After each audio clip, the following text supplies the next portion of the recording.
ठीक है लोगों, जब हमारे राजनेता इस्लाम की खुशामद करते हैं, जैसे ये आदमी कॉक चार्ल्स, आज आपसे मिलने का ये छोटा सा मौका पाकर मुझे बहुत खुशी हुई। उम्मीद है कि ये समय आपके लिए ज्यादा असुविधाजनक नहीं रहा होगा और मैं इससे बहुत प्रभावित हूँ। मैं आपको इस वीडियो से बोर नहीं करने वाला हूँ, या इस आदमी से, कीर स्टारमर। मुझे बहुत अफसोस है कि हम इन हालात में मिल रहे हैं क्योंकि वो एक भयानक हमला था। उसका असर समुदाय के हर एक सदस्य पर पड़ा होगा। हम अभी कुछ लोगों से बात कर रहे थे। ऑस्ट्रेलिया के प्रधानमंत्री एंथनी एल्बनीज। मैं इस्लामोफोबिया से लड़ने के विशेष दूत के साथ होने पर बहुत खुश हूँ। जबकि ये सब हो रहा है, स्थानीय लोग इसे स्वीकार नहीं कर रहे, बल्कि पलटकर जवाब दे रहे हैं। ये अभी इंग्लैंड में हुआ है। ये अनुचित है। यह आदमी यहाँ से जा रहा है। He's closed his doors. दिन Signs, the shop signs here. उसने दरवाजे बंद कर लिए हैं। यहाँ के साइन बोर्ड देखिए, दुकानों के साइन बोर्ड। यहाँ नीचे ऐसा महसूस नहीं होता कि हम अपने देश में हैं। लड़ाई शुरू हो गई है दोस्तों। मैंने पहले ही कहा था ये होगा। अब बहुत हो गया। यंग कमरी, लोग अब समझ चुके हैं। देखने के लिए बहुत बहुत धन्यवाद। अब बहुत हो गया। ये सड़कें हमारी सड़कें हैं, यही वे कह रहे हैं।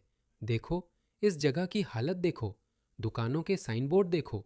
ये बिल्कुल भी इंग्लिश जैसा नहीं लगता। तो क्या? तो क्या? वो नावे।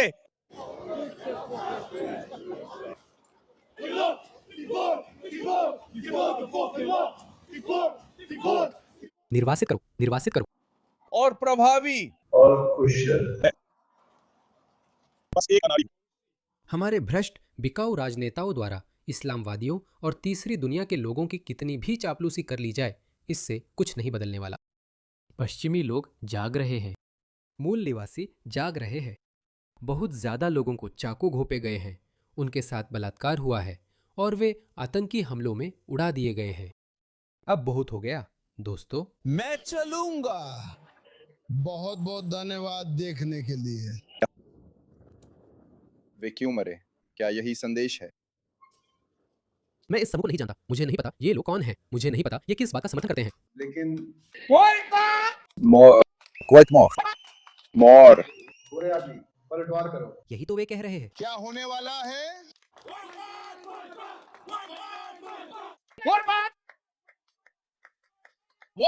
अगर सत्ता और हमारे राजनेता नहीं चाहते कि श्वेत सर्वोच्चता फले फूले या ये देश श्वेत जातीय राष्ट्रवादी बने, तो उन्हें सही काम करना चाहिए, यानी इस्लामवादियों को वापस भेजना चाहिए। इस तरह इस्लामवादियों की चापलूसी करना, इससे कुछ नहीं बदलेगा। यह नहीं बदलेगा। सिर्फ श्वेत वर्चस्ववादी ही नहीं है जो उन्हें हमारी सड़कों से हटाना चाहते हैं। सिर्फ वही नहीं है, हर कोई यही चाहता है। हर कोई यही चाहता है, क्योंकि हम एक श्वेत देश में आए हैं जो पश्चिमी सिद्धांतों, पश्चिमी मूल्यों पर स्थापित हुआ है। मैं ऑस्ट्रेलिया सिर्फ इसलिए नहीं आया कि मैं किसी और मुस्लिम देश या किसी और तीसरी दुनिया के देश में चला जाऊं। मैं वहां इस वजह से नहीं आया।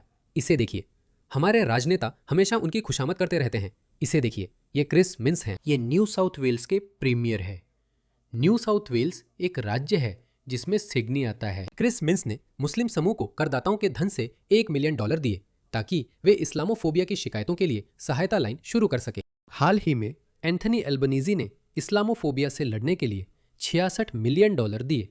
पश्चिमी राजनेता स्थानीय लोगों को गुमराह करते हैं। इस्लाम और इस्लामिस्टों का समर्थन करना, जब हमारी सड़कों पर ऐसे तीसरी दुनिया के बर्बरों का कब्जा हो गया है। देखिए, मुझे लगता है ये फ्रांस है। देखिए इसे, देखिए इसे, देखिए इसे।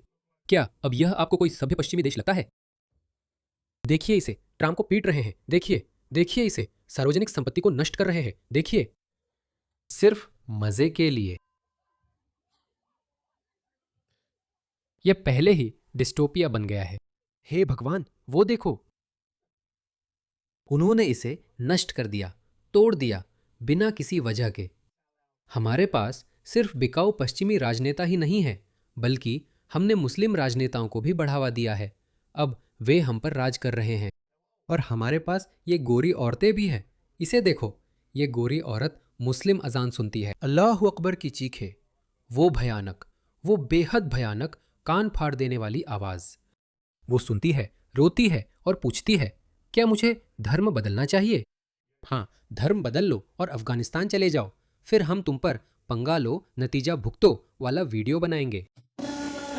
इस बेवकूफ दुनिया को देखो। बेवकूफ, केएफसी की मुर्गियों को क्या हो गया? इन लोगों को क्या हो गया है? उसे देखो। तुम मुस्लिम समाज में इस तरह नहीं बैठ सकती। तुम्हारा मुस्लिम पति तुम्हें ऐसा करने नहीं देगा। क्या हुआ? हाँ, मुझे नहीं पता, शायद ये महिला विरोधी बयान लगे। दोस्तों, मुझे नहीं पता। नारीवादी दुनिया को बर्बाद कर रही है। उदारवादी महिलाएं पश्चिम को बर्बाद कर रही है। ये सिर्फ वक्त की बात है जब पश्चिमी पुरुष जागेंगे और कहेंगे, जानते हो क्या, अब बहुत हो गया। अपनी सही जगह लो। इसे देखो, जोरान ममदानी। उसने ग्लेन ग्रीनवॉल्ड के लेख का हवाला दिया जिसमें यह सवाल उठाया गया था कि ली रिग्बी की हत्या आतंकवाद थी या नहीं। जोरान ममदानी के पिता ने अपनी किताब में लिखा कि आत्मघाती बम विस्फोट को आतंकवाद नहीं मानना चाहिए क्योंकि यह मुस्लिम दुनिया की प्रतिक्रिया है। मैं अपने शब्दों में कह रहा हूं, यही बात उनकी किताब में भी है। देखिए, आयरिश लोग अब आयरलैंड की सड़कों पर गश्त कर रहे हैं। बार आयरिश बोर्डवॉक और डबलिन की सड़कों को सुरक्षित रखते हुए हम यहाँ हैं। आज रात भीड़ अच्छी है। हमें इस पे और भी ग्रुप्स की जरूरत है। दोस्तों, 1 साल पहले मैंने ये कहा था कि हम ये देखने वाले हैं। हम देखेंगे कि पश्चिमी पुरुष ग्रुप बनाकर सड़कों पर गश्त करेंगे। मैं ये बहुत समय से कह रहा हूँ, शायद 1 साल से भी ज्यादा। जगह की रक्षा करो। हम मर्द हैं। डबलिन को डबलिन ही रहने दो और हमारा आयरलैंड आयरलैंड ही रहे। जगह को बड़ा चढ़ा के दिखा रहे हैं। वे बेवकूफ उदारवादी पश्चिमी महिलाएं जो कहती हैं कि लेकिन गोरे मर्द ज्यादा बलात्कार करते हैं, गोरे मर्द ज्यादा अपराध करते हैं। ये लोग अब उनकी बात नहीं सुनने वाले। ये अब उनकी बात नहीं सुनेंगे। और जानते हो ये ऐसा क्यों कर रहे हैं? यही वजह है कि वे ऐसा कर रहे हैं। ये जर्मनी है। तो हम पार्टी से लौट रहे थे, करीब 11 बजे थे। तो हम स्कर्ट और हील्स में थे, मतलब अच्छे से तैयार थे। असल में एक कार सड़क किनारे धीरे धीरे धीमी होने लगी और उसकी खिड़कियां नीचे होने लगी। तो वे लोग प्रवासी थे, कुछ मगरेबी लोग थे जिन्होंने शुरुआत में हमसे कहा, आपकी चाल बहुत शानदार है मैडम, वगैरह वगैरह। हमने उन्हें जवाब दिया कि हमें कोई दिलचस्पी नहीं है। और फिर हमें सुनने को मिला, मैं बलात्कार कर दूंगा गंदी गोरी, तुझे डर लग रहा है ना, तुझे डर लग रहा है गंदी गोरी। बस यही हुआ और ये सब 20 मीटर तक चलता रहा। मुझे नहीं पता कि ये जर्मनी है या फ्रांस, मुझे नहीं पता। इसीलिए वे ऐसा कर रहे हैं। देखो, ये जर्मनी है। ये अवैध तीसरी दुनिया का घुसपैठिया है। उसे देखो।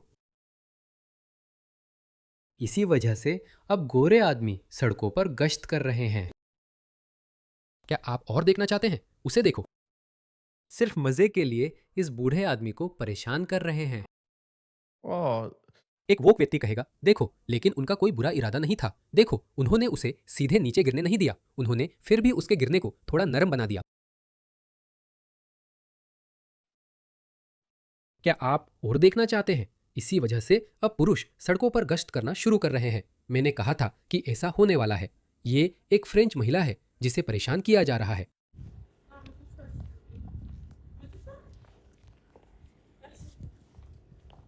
चलो।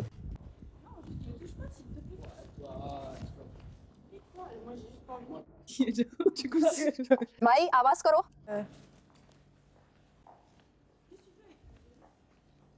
ये बहुत अच्छा है। ये बहुत अच्छा है कि मैंने सब कुछ किया। धन्यवाद। तुम ये नहीं कर सकते, तुम ये नहीं कर सकते, तुम ये नहीं कर सकते, तुम ये नहीं कर सकते। मिला। हाँ, मैंने इसे शुरू किया था, लाइट काम नहीं कर रही थी। मैं तुम्हें और दिखाता हूँ। यही वजह थी कि ऐसा होना ही था। और देखो, अब यह हिंसक ही होने वाला है। बस बता रहा हूँ, यह सिर्फ वक्त की बात है। लो देखो, एक और प्रवासी आदमी ने एक महिला को परेशान किया। यह है यूरोप। ये क्या है? ये तुम्हारा मामला नहीं है। हाँ, धन्यवाद, बहुत धन्यवाद। बहुत धन्यवाद। हाँ। जब मैं शिकायत कर रही थी। तुम्हें क्या मतलब? कृपया यहाँ से चले जाओ। तुम्हें क्या मतलब? कृपया मुझे अकेला छोड़ दो। बैठ जाओ। ठीक है, बैठो। This evening, I saw how much fun. मुझे मत छुओ, मुझे छुआ जाना पसंद नहीं है। मैं तुम्हारी बहन हूँ। हाँ, देखा, खेल को देखो, वो उसे परेशान करता है, उसे छूना चाहता है और कहता है तुम मेरी बहन हो, फिर मारता है। मुझे छुआ जाना पसंद नहीं है। मुझे छुआ जाना पसंद नहीं, माफ कीजिए। अरे नहीं नहीं। इसीलिए आपको सड़कों पर मर्दों की गश्त की जरूरत है। उदारवादी गोरी महिलाएं जो पश्चिमी मर्दों से नफरत करती है। मैं तो ऐसे ही बोलता रह सकता हूँ। मेरा फोल्डर ऐसे वीडियो से भरा हुआ है। सच में मेरे पास 100 से भी ज्यादा है। मेरे फोल्डर में ऐसे 50 वीडियो है और मेरे बुकमार्क्स में भी है। शायद मेरे पास ऐसे 100 से ज्यादा वीडियो है। इसी वजह से इनकी जरूरत है। देखो, अब बस हो गया, ठीक है? जानते हो क्या, अब ये कहना फैशनेबल नहीं रहा। वैसे हम यहाँ तक कैसे पहुँचे? हम यहाँ ऐसे ही पहुँचे हैं। ये 60 के दशक का वोक बूमर है। इसे सुनो। हमें एक दुनिया, एक मानवता के दृष्टिकोण से सोचना चाहिए। हम सब की अंतर्राष्ट्रीय जिम्मेदारियां हैं। पृष्ठभूमि को देखिए, साफ सुथरा, कहीं भी प्लास्टिक की थैलियां उड़ती नहीं दिख रही है। आपसी भरोसे वाला समाज, इतना भरोसेमंद और सुरक्षित कि यह महिला सोच रही है, जानते हैं क्या? अब हम अपनी सीमाएं खोल सकते हैं। हम सब एक जैसे हैं। हमारा खून भी लाल ही है। हम सबका खून एक जैसा है। हम सब एक जैसे लोग हैं। हम सब भगवान की ही रचनाएं हैं। अगर सबके लिए यह दुनिया शांतिपूर्ण होनी है तो इसे पूरा करना होगा। क्या आपको लगता है कि हमें जितने ज्यादा लोगों को संभाल सकते हैं उतनों को लेना चाहिए? हाँ, मुझे भी ऐसा लगता है। और फिर मुझे लगता है कि हमें कई तरीकों से सहयोग करना चाहिए ताकि इन लोगों की जरूरतें पूरी हो सकें। इससे जो नस्लीय तनाव पैदा हो सकता है उसके बारे में आपका क्या कहना है? मुझे लगता है कि हमें स्कूलों में नई शिक्षा योजनाएं लागू करनी होंगी ताकि लोगों के नजरिए को बदला जा सके। लोगों के नजरिए को बदलना। अभी आपके स्कूल ऐसे ही दिखते हैं। शिक्षा एक मानवाधिकार है। शिक्षा एक मानवाधिकार है। आप यहाँ हैं, शिक्षा पर हमला हो रहा है, आप क्या करेंगे? खड़े हो जाइए। और उसने कहा, उसे अंदर लाओ, क्या गलत हो सकता है? पृष्ठभूमि शांत थी। अब देखो, मैं एक बॉक्सिंग। चलो चलते हैं। इसमें आम ब्रिटिश लोग भी शामिल नहीं हैं। ये तो बस तीसरी दुनिया के दो अलग अलग प्रतिद्वंदी गुट हैं जो आपस में लड़ रहे हैं। मुझे लगता है ये पाकिस्तानी लोग दूसरे पाकिस्तानी, बंगाली या अफगान लोगों से लड़ रहे हैं। यहाँ तक कि अफगान भी नहीं। हमें सभी को वन वर्ल्ड वन ह्यूमैनिटी के नजरिए से सोचना होगा। एक दुनिया, एक मानवता, उसका क्या हुआ? अभी भी देर नहीं हुई है दोस्तों, अभी भी देर नहीं हुई है। मेरे पास एक समाधान है। मैंने पहले भी पोस्ट किया था। पश्चिम को गृह युद्ध से बचाने को 6 जरूरी कदम हैं। हर अवैध प्रवासी को बिना दया देश से निकालो। यहीं से शुरू करो, फिर संस्कृति बदलो। दूसरी संस्कृतियों का स्वागत करने के बजाय उन पर बहुत ज्यादा शक करना शुरू करो। लक्ष्य होना चाहिए कि वे खुद ही देश छोड़ दें। माफ करना, हम तुम्हारे इस बेहुदा व्यवहार को बढ़ावा नहीं देंगे। इस व्यवहार को हतोत्साहित करो, इस पर नाक भौं सिकोड़ो, उनके लिए इसे मुश्किल बना दो। उन्हें ऐसा करने मत दो। कोई दिक्कत है? पसंद नहीं तो निकल जाओ। खुद ही देश छोड़ने को बढ़ावा दे। मेरा घर, मेरे नियम, इसे अपनाओ। संस्कृति बदलो, विशेषाधिकार हटाओ। न हलालवद, न बुर्का, न कृपाण, न बुर्किनी, कुछ भी नहीं। संदेश स्पष्ट हो। मेजबान संस्कृति से टकराव का जरा सा भी संकेत देने वाली कोई भी चीज सख्ती से प्रतिबंधित होगी। शुरुआत में भारी जुर्माना लगाओ। अगर न असर हो तो गैर नागरिकों को देश निकाला दो और नागरिकों को 10 साल की कड़ी सजा दो। कुछ लोग, एक महिला अगर बुर्का पहनने पर अड़ी रहती है तो 10 साल की जेल। बेरहमी से कल्याण योजनाओं में कटौती करो। बेरहमी से कल्याण योजनाओं में कटौती करो। मैंने एक कल्याण से जुड़ा आंकड़ा देखा जो अभी अभी ऑस्ट्रेलिया से भी आया है। मुझे लगता है कि मैंने इसे सेव नहीं किया। हाँ, ये रहा। इसे देखो। तो हम सब ने ब्रिटेन में ये देखा है। इसे देखो, कामकाजी उम्र के कल्याण लाभार्थी सीरिया। आदिवासियों को नजरअंदाज कर दो क्योंकि यह एक मूल निवासी समस्या है और इसलिए जैसा है वैसा ही है, तो हम इसके बारे में कुछ नहीं कर सकते। एकमात्र तरीका है एकीकरण, प्यार, देखभाल और भारी निवेश के जरिए आत्मसात करना। लेकिन बाकी सभी, सीरिया, ऑस्ट्रेलिया में कामकाजी उम्र के 55% सीरियाई लोग वेलफेयर पर हैं। ऑस्ट्रेलिया में कामकाजी उम्र के 52% इराकी लोग वेलफेयर पर हैं। कामकाजी उम्र के 34% लेबनानी लोग वेलफेयर पर हैं। 33% अफगान और 28% तुर्क वेलफेयर पर हैं। और अब गैर पश्चिमी और पश्चिमी लोगों के बीच का साफ अंतर देखिए। ऑस्ट्रेलिया में कामकाजी उम्र के 16% ऑस्ट्रेलियाई वेलफेयर पर है। ठीक है, यही हमारी संस्कृति है, हमारा समाज है। ऐसा ही होना चाहिए। मैंने हमेशा यही कहा है, आपका राष्ट्रीय औसत ही मानक होना चाहिए। अगर 1000 में से 10 ऑस्ट्रेलियाई हत्या या बलात्कार या कुछ भी करते हैं तो वही राष्ट्रीय औसत है। अगर हम कोई संस्कृति लाते हैं तो वह राष्ट्रीय औसत से कम होनी चाहिए। अगर वह उससे ऊपर है तो वह संस्कृति एक समस्या है और हमें उन्हें लाना बंद कर देना चाहिए। ऑस्ट्रेलिया में रहने वाले हमारे जर्मनों को देखिए। कामकाजी उम्र के केवल 11% जर्मन वेलफेयर पर हैं, जो राष्ट्रीय औसत से काफ़ी कम है। 10% ब्रिटिश लोग वेलफेयर पर हैं। बहुत सारे ब्रिटिश ऑस्ट्रेलिया आते हैं और मैं यह हमेशा कहता हूँ, हमें और अधिक गोरे ब्रिटिश लोगों की ज़रूरत है जो ऑस्ट्रेलिया आएँ। गोरे ब्रिटिश, कृपया ऑस्ट्रेलिया आइए। अगर आप निराश हो जाते हैं और यूके में अपने देश के लिए लड़ना नहीं चाहते तो ऑस्ट्रेलिया आ जाइए। इसे देखिए, राष्ट्रीय औसत से काफ़ी कम। न्यूजीलैंड, कीवी लोग, हम उन्हें पहले भेड़ों के साथ सेक्स करने वाले कहते थे। हम हमेशा उनका मजाक उड़ाते थे। उन्हें देखिए, वे मेहनती लोग हैं। वे ऑस्ट्रेलिया के औसत से नीचे हैं। इसलिए वेलफेयर में बेरहमी से कटौती करो। यूके में आंकड़े और भी खराब है। यही वजह है कि अब पलटवार शुरू हो गया है और यह अब रुकने वाला नहीं है। अब नागरिकता रद्द करो। मैं आगे बढ़ रहा हूं और खुद को खतरे में डाल रहा हूं। हर आपराधिक रिकॉर्ड वाले वीजा धारक को देश से निकाल देना चाहिए, चाहे अपराध छोटा हो या बड़ा। किसी भी तरह की धोखाधड़ी करो तो देश से निकाल दिया जाए। शराब पीकर गाड़ी चलाने पर आपका लाइसेंस रद्द हो गया। अगर वे मेरी तरह नागरिकता हासिल कर चुके हैं तो जिन लोगों को हिंसक अपराधों जैसे हत्या, बलात्कार या सामूहिक बलात्कार या बच्चों और वयस्कों दोनों के खिलाफ दोषी ठहराया गया है, उनकी नागरिकता रद्द कर देनी चाहिए। तुम जानते हो मैं खुद को खतरे में क्यों डाल रहा हूं? क्यों? क्योंकि मुझे पूरा भरोसा है कि मैं ऐसा कभी नहीं करूंगा। ठीक है, ये मेरे साथ कभी नहीं होगा, और अगर मेरे साथ ऐसा हो भी जाता है तो माफ करना, ऑस्ट्रेलिया मुझ पर किसी चीज का कर्जदार नहीं है। इस देश में मुझे 23 शानदार साल देने के लिए पहले ही धन्यवाद, और अगर मैं इस एहसान का बदला हिंसक अपराध करके चुकाऊं तो मुझे भी निर्वासित कर दो। मुझे भी निर्वासित कर दो। उन्हें पहले ऑफशोर डिटेंशन सेंटर में सजा काटनी चाहिए।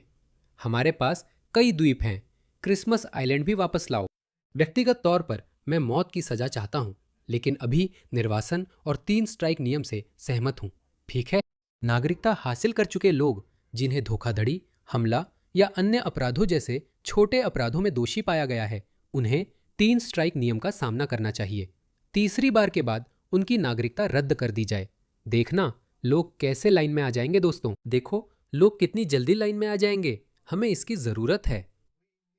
हमें इसकी ज़रूरत है ताकि पश्चिमी समाजों में नागरिक अशांति और अव्यवस्था न फैले। इसे देखो, तब ये लोग इतने सख्त व्यवहार नहीं करते। ये एक ईसाई देश है। ये एक ईसाई देश नहीं है। हाँ, ये है। ये एक ईसाई देश है। तुम जल रहे हो कि हम यहाँ काबिज हो रहे हैं। तुम काबिज नहीं हो रहे हो। तुम काबिज क्यों हो रहे हो? तुम काबिज कैसे हो रहे हो? हमने इसे हासिल कर लिया है दोस्त, हमने इसे हासिल कर लिया है। हमने इसे हासिल कर लिया है। क्या तुम ऐसा सोचते हो? तुम में कोई आस्था नहीं है, लेकिन तुमने लोगों को डरा दिया। लेकिन हमें तुमने नहीं डराया। नहीं, तुम सोचते हो कि शहर पर कब्जा कर सकते हो और हमें बता सकते हो कि ये तुम्हारा देश है, तुमने कब्जा कर लिया है, लेकिन ज्यादा देर के लिए नहीं। देखो ये कब यही भारी पड़ेगा। ये ब्रिटिश शहर है, मैं इसे चाहता हूं जहां मुझे पसंद है। म्यूनेद, मैं राद नहीं धनी। इसे देखो, वे ऐसा व्यवहार नहीं करेंगे। जो मैंने प्रस्तावित किया उसे लागू करो। उनमें से आधे खुद ही देश छोड़ देंगे। वे खुद ही देश छोड़ देंगे, और जो नहीं छोड़ेंगे वे मान जाएंगे। वरना तैयार हो जाओ। अगर आप उन्हें नज़रअंदाज करते रहेंगे तो ऐसे और भी समूहों को ताकत मिलने के लिए तैयार हो जाइए।